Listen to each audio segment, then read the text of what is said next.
시청자 여러분 안녕하십니까? JTBC 아침 뉴스입니다.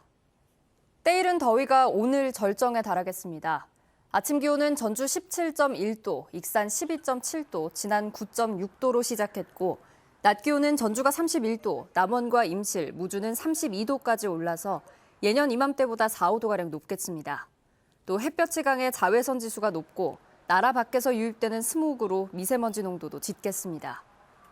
일요일까지 30도 안팎의 더위가 이어진 뒤 월요일에 비가 내리면서 고온 현상은 누그러질 것으로 전망됩니다. 전주시와 국방부가 전주 항공대대에 변경된 헬기 노선을 4년 넘게 숨겼다는 의혹이 불거졌습니다. 완주군은 항공대대 이전 공사 시작 전부터 전주시가 완주 쪽 노선을 염두에 둔 것으로 의심하고 있는데요. 전주시는 4년 전부터 숨기지 않았고 법적으로 문제가 없다고 주장했습니다. 정원희 기자입니다. 전주시가 항공대대 헬기 노선에 대해 최근 완주군에 보낸 공문입니다. 주민들의 불편을 최소화할 수 있도록 비행 노선을 결정해 지난 2월부터 헬기를 운항 중이라고 밝혔습니다. 하지만 현재 노선을 바꾸기 위해서는 항공대대 시설의 전면 재건축이 먼저 이루어져야 한다고 적혀 있습니다.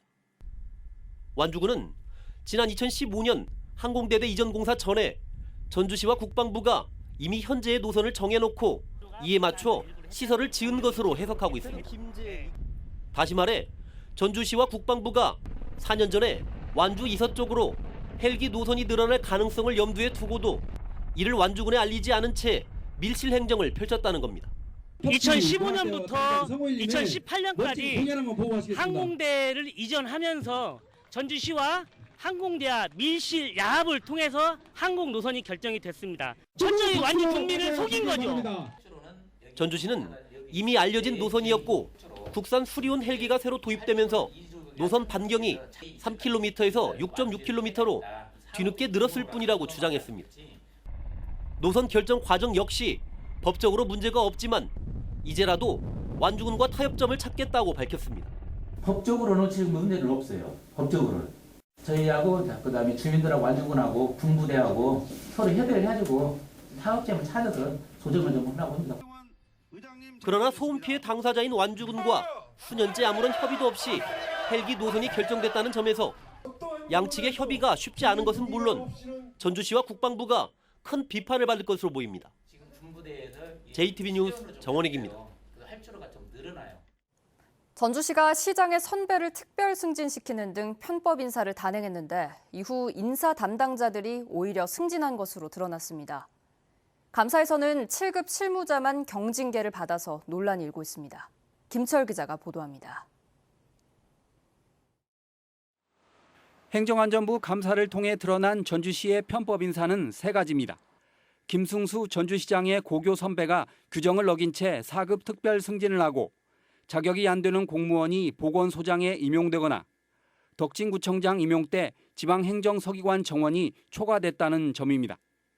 그런데 지난해 7월 이 편법 인사에 관여했거나 관여한 것으로 의심받는 공무원 4명 가운데 3명이 승진합니다. 당시 4급이었던 국장은 3급으로, 7급 실무자는 6급으로 오르고 6급 인사팀장은 6개월이 지난 올해 1월 5급 사무관으로 승진합니다. 편법 인사를 단행한 부서 직원들이 어떻게 승진할 수 있을까 의문이 들지만 전주시는 문제가 없다고 주장합니다. 그 당시 인사했던 세 분에 대해서는 다 승진 후보자 순위에서 앞순위에 있었고 거기에 따라서 승진을 한 거고요. 이후 인사처벌은 당시 7급 실무자만 징계를 받았을 뿐 인사 담당 과장과 팀장은 훈계, 그리고 국장은 아무 처벌도 받지 않았습니다. 전주시는 행안부가 처벌 수위를 결정했고 당시 인사에 김승수 전주시장이 개입하지 않았다고 주장했습니다. 그러나 편법 인사를 7급 실무자가 주도하고 이 때문에 실무자만 징계를 받았다는 전주시 주장은 쉽게 납득이 되지 않습니다. 실무자의 실수다라고 하는데 실제로 4급을 특별 승진시키는데 시장이 몰랐을까요? 그렇게 상상하는 시민이 있을까요? 저는 오히려 반문하고 싶습니다. 도저히 가능성 없는 그런 해명, 납득할 수 없는 해명이라고 봅니다. 제가 봐서는요, 실제 전주시 공무원 내부 사회에서도 그것이 과연 적절한 수준의 징계였을까에 대해서 아마 여론조사를 한다면은 그렇게 나오지는 않을 거라는 저는 예측이 됩니다. 왜냐하면 워낙에 민감하고 인사라는 것이요, 모든 것들이 다 나와 직접적 연관이 있다는 것이죠. 이번 주 현장 스토리판 전주시 편법 인사 무엇이 문제인가 편은 감사에 적발된 전주시 인사의 문제점을 다룹니다. JTB 뉴스 김철우입니다. 이마트의 자체 브랜드 슈퍼마켓 노브랜드가 도내 3곳에 동시에 문을 열었습니다. 2년 전 직영점으로 개점 신청을 했던 것과는 달리 이번엔 가맹점으로 문을 연 건데 이를 두고 상인들은 대기업의 꼼수라며 거세게 반발하고 있습니다. 오정현 기자의 보도입니다. 지난해부터 동네에서 마트를 운영하고 있는 임문정 씨. 문을 연 지 2년도 안 돼 바로 앞, 그것도 10m도 채 떨어지지 않은 거리에 이마트 노브랜드 매장이 문을 열었습니다. 거의 제가 생각하기에는 한 7, 80으로 떨어질 것 같아요. 여기 옆에서 고기도 팔고 다 파는데 야채도 팔고 고기도 팔고 나 같아도 절반 가격인 저쪽으로 가지 누가 이쪽으로 오겠어요. 이마트가 유통과 판매를 전담해 동종 제품을 최대 절반 가격에 파는 노브랜드 매장은 골목 상권에 큰 위협이 되는 상황. 2년 전 전주에 노브랜드 직영점 3곳이 입점하려 했지만 상인들과 합의에 이르지 못하며 문을 열지 못했습니다. 그런데 이번엔 가맹점으로 전주에 2곳, 군산에 1곳 등 3곳이 동시에 문을 열었습니다. 현행법에 따라 대기업이 개점 비용의 51% 미만을 부담하는 가맹점의 경우 영세 상인들이 사업 조정을 신청해도 영업을 막을 수 없습니다. 상인들은 이마트가 이 점을 이용해 골목 상권에 진출하고 있다고 주장합니다. 꼼수 51%이기 때문에 저희들이 51대 49라는 퍼센테이지를 확인할 수 있는 방법이 없기 때문에 법적인 제도로 그거를 만들어 주셨으면 하는 바람입니다. 이마트 측은 자영업자들의 신청을 받아 가맹점을 내줄 뿐이라고 해명했습니다. 직영은 우리가 하겠다는 거고 가맹사업은 이런 가맹 사업에 대해서 관심 있는 분들이 투자를 해서 하겠다. 사업 부분이 완전히 다른 거죠. 전라북도는 상인들의 사업 조정 신청이 들어온 만큼 일단 이마트 측의 개점 비용이 51% 미만인지 여부를 확인하겠다고 밝혔습니다. JTB 뉴스 오정현입니다. 이해찬 민주당 대표의 공언으로 촉발된 공공기관의 추가 이전 논의가 제자리 걸음입니다. 이런 가운데 민주당이 총선 공약 검토를 언급하면서 표심 잡기용으로 쓰는 게 아니냐는 지적이 나오고 있습니다. 권대성 기자입니다. 수도권 공공기관의 지방 추가 이전에 불을 붙인 건 이해찬 민주당 대표입니다. 지난해 9월 국회 연설을 통해 공개적으로 122개 기관의 이전을 약속했습니다. 국가균형발전특별법에 따라 이전 대상이 되는 122개의 기관은 적합한 지역을 선정해 옮겨가도록 당정 간에 협의하겠습니다. 문제는 시도의 기대와 달리 이전 논의는 사실상 제자리에 머물러 있다는 점입니다. 정부는 물론 민주당마저 구체적인 일정과 계획을 내놓지 않고 있습니다. 이런 가운데 최근 윤호중 민주당 사무총장이 공공기관 추가 이전을 내년 총선 공약으로 검토하겠다고 말했습니다. 하지만 이제 와서 총선 표심잡기 카드로 내세우는 걸 마냥 반길 수만은 없습니다. 지금도 늦은 논의가 내년 총선이 끝나면 집권 후반기에 접어드는 정부에서 힘이 실릴지 의문입니다. 공공기관 지방 이전은 집권당 대표가 한 약속을 지키는 동시에 국정과제인 국가균형발전을 실천하는 정책으로 서둘러 추진하면 되는 일입니다. 지역균형발전은 대한민국 국민이라면 누구나 동의하고 합의하는 국민적 사항이기 때문에 기관의 업무 성격, 특성에 맞게 차근차근 내실 있게 추진해야 할 것이라고 봅니다. 수도권 신도시 건설 등 국가균형발전과 거리가 먼 정책이 이어지는 상황에서 선거용이 아닌 진정성 있는 공공기관 이전 논의가 시급합니다. JTB 뉴스 권대성입니다.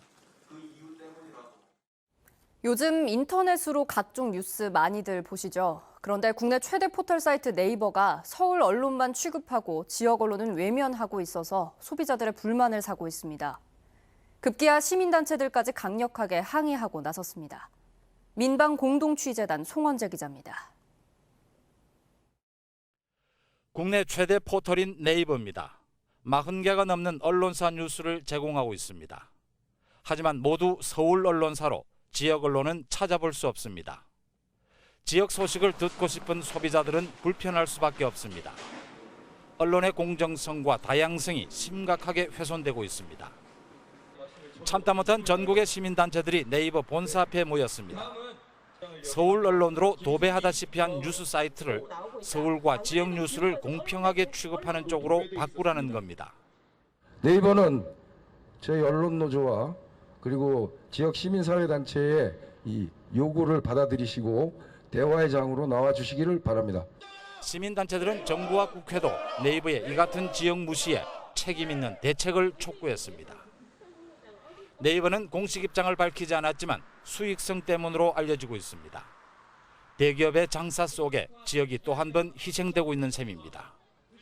이와 관련해 민주당 김영춘 의원 등은 인터넷 포털의 공정성을 높이는 법안 마련을 주장하고 나섰습니다. 네이버가 시민단체의 요구를 계속해서 무시한다면 남은 방법은 법을 통해 규제하는 것뿐입니다. 대기업이 사회적 책임감을 갖고 스스로 개선책을 내놓아야 한다는 지적입니다. 서울에서 민방 공동취재단 송원재입니다. 올해로 5번째를 맞는 동편제 마을 국악거리 축제가 오늘부터 사흘 동안 남원 운봉에서 진행됩니다. 고창에서는 한옥자원을 활용한 야간 상설 공연 광대 1894가 이번 주말부터 관람객들을 찾아갑니다. 나금동 기자입니다. 품에 넉넉하게 안겨있는 남원 운봉에서 올해도 한바탕 국악축제가 펼쳐집니다. 안숙선 명창과 동편제 대표주자인 전인삼, 최수정 등 출연진의 면면도 화려합니다. 또 다양한 크로스오버 뮤지션들을 만나고 송흥록 생가, 국악의 성지 박물관 등 다양한 전시시설도 함께 즐길 수 있습니다. 평소에 접하기 어려웠던 국악 공연을 준비했습니다. 많이 찾아주셔서 자연에서 편안하게 즐기다 가시면 좋겠습니다. 고창의 대표적인 무형문화유산, 고창 국악과 동학 농민혁명의 역사가 만났습니다. 고창 농악보존회는 이번 주말부터 8월 말까지 전수관 야외공연장에서 매주 광대 1894를 선보입니다. 익산 국가식품 클러스터 입주기업인 프롬바이오가 공장 준공식을 갖고 본격적인 생산에 들어갑니다. 건강기능식품 선도기업인 프롬바이오는 익산 공장을 생산기지로 국내외 시장을 적극 공략할 계획입니다. 순창 지역 중고생 100여 명이 아름다운 동행 미술작품 전시회를 마련했습니다. 김하강 지도교사는 전시회 준비를 통해 학생들이 협동심과 우애를 다지는 계기가 됐다고 말했습니다. JTB 뉴스 나금동입니다. 임실 옥정호의 일부가 습지보호지역으로 지정될 것으로 보입니다. 국립환경과학원은 지난해 옥정호에서 멸종위기 야생생물의 서식이 확인돼 환경부에 습지보호지역 지정을 건의했다고 밝혔습니다. 습지보호지역으로 지정되면 해당 지역의 개발과 경작, 동식물 포획 등이 금지됩니다. 충남 아산에 있는 한국전기안전공사 전기안전교육원이 정읍으로 옮겨옵니다. 전라도는 전기안전공사가 올해 설계에 들어가 2022년까지 정읍의 기숙사 등을 갖춘 이전 청사를 짓는다고 밝혔습니다. 전기안전교육원은 전기안전공사 내부 직원과 민간 사업자의 전기사고 예방 교육을 맡고 있습니다.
JTB 아침 뉴스를 마칩니다. 함께해 주신 여러분 고맙습니다.